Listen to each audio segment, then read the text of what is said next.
you doing, Lena? I'm overjoyed to see my gem of a niece here after all this time. Frankly, whatever happened between you and your daddy, you deserve nothing but grace. He can be so cold sometimes. Believe me, Lila, I know.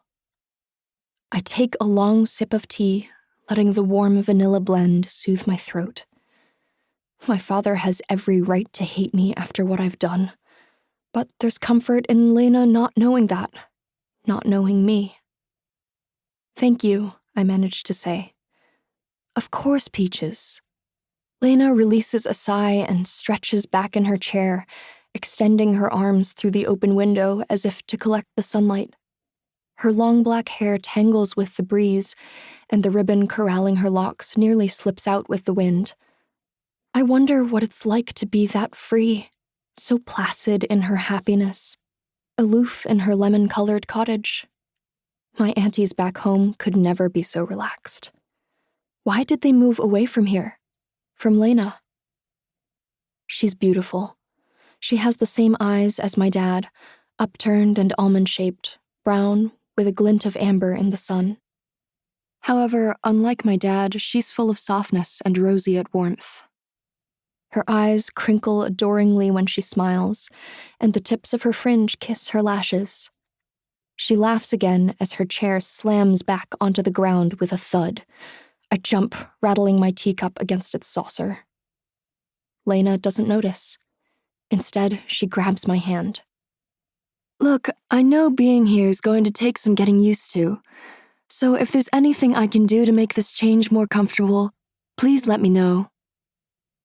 I hesitate, pulling my knees towards myself, like a crustacean curling into its shell.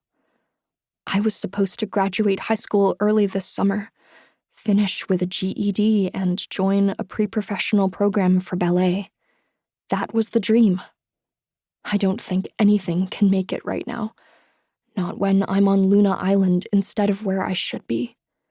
Besides, there's not even an audition for me to work towards after I ruined my reputation on stage.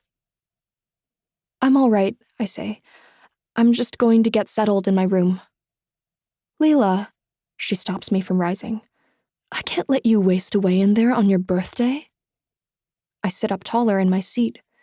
You remembered? Of course, it's today, right? Yeah, it is. My voice drops.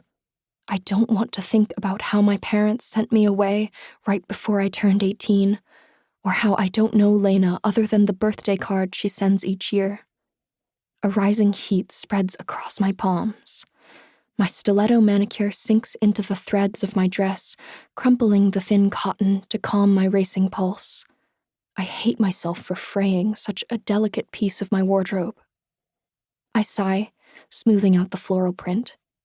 Thank you for remembering. Lena tilts her head to the side, offering a faint smile. It's the least I could do after, Honey, I'm really sorry about everything. I won't pry, but let me show you a good evening. Luna Island really is quite lovely if you give it a chance. I tug at the locket around my neck, the only thing from my mother that I brought with me to Luna Island.